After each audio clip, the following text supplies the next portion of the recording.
Gadhri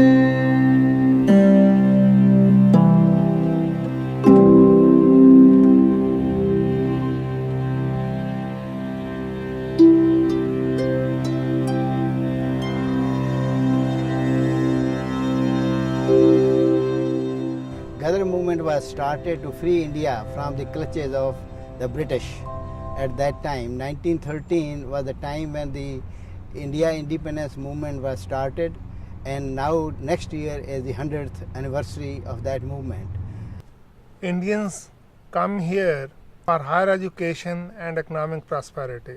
Gadhrites were great patriots that they left all these things, education and economic prosperity, and went to India to make all kinds of sacrifices for the freedom of India.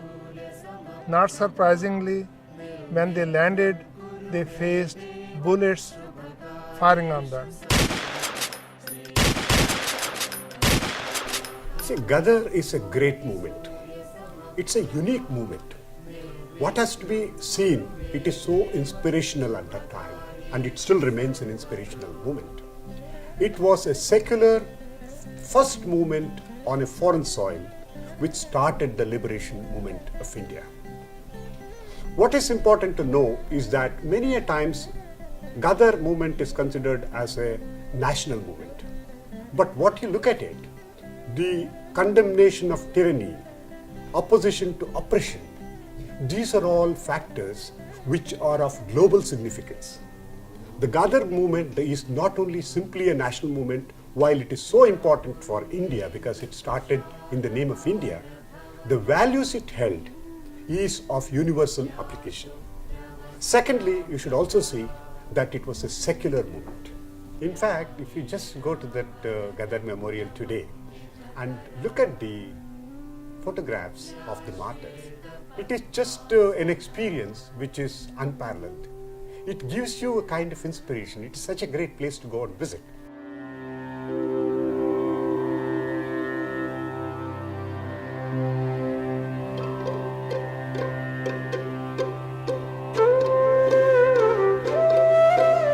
My grandfather was about 16 years old when he left the British Army and took off in ship from Madras, India. And he landed here in San Francisco.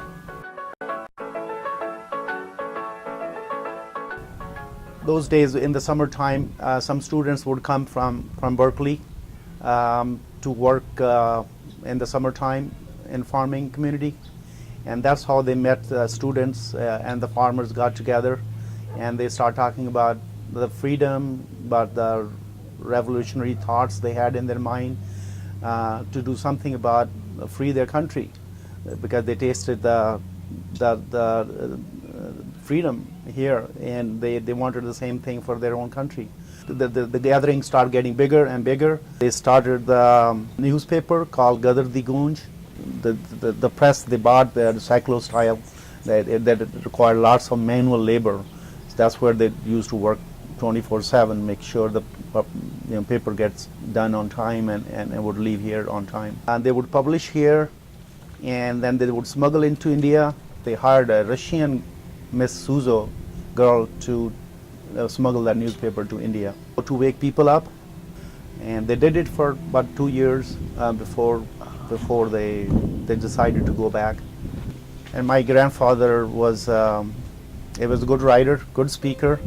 He would take part in recruiting more members for the party in the farming communities in Yuba City area. When the federal government, United States government, found out that there's some activity going on against the British by Indians here in Bay Area, and they found some evidence, and then they took the party members to court, and there was a case against them, which had they took them to prison, in and out of prison several times. They harassed them, and British made sure that they are in close contact with the United States government, so these people cannot go any further to harm British interests anywhere, here or in India. After they were successful in publishing and sending the newspaper to India, the task was given to him by the party that they should leave this country and go back to India and start publishing the newspaper from there.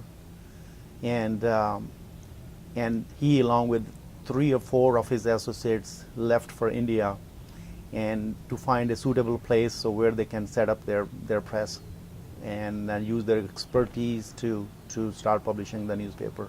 He left for India in 1915 along with Harnam Singh Tundilat, Son Singh Pakna, 300 some Gadhri party members all went over there, and they start conducting meetings and start making plans how they're going to attack those the British military posts in various parts of Punjab and the country.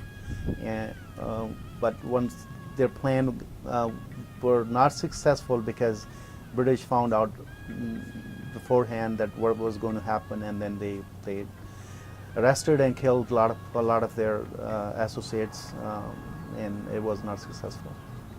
Some got captured, was put in jail, some got hanged.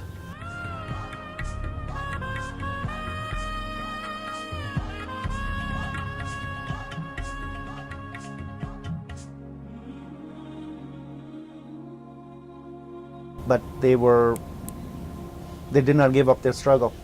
They kept going on and on till most of them lost their lives.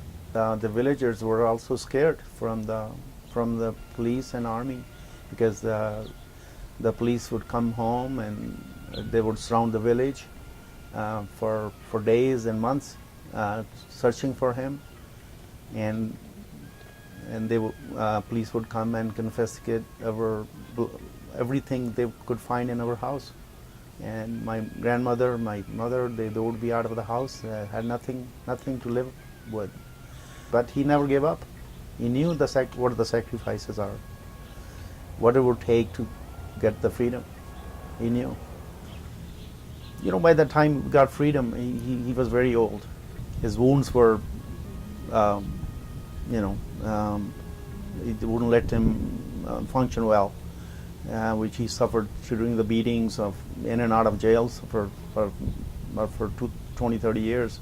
I sit here and I feel so proud of my grandfather for his visionary thinking. I cannot thank him enough that what he did for the big cause to free the country. It was not done just for the sake of, okay, we are starting something. It is a great inspirational movement because of which we are enjoying the fruits today. So my only request to everybody, every member of the Indian diaspora and every freedom-loving person here is that please participate, support and make this centenary a great event which has not been seen anywhere else.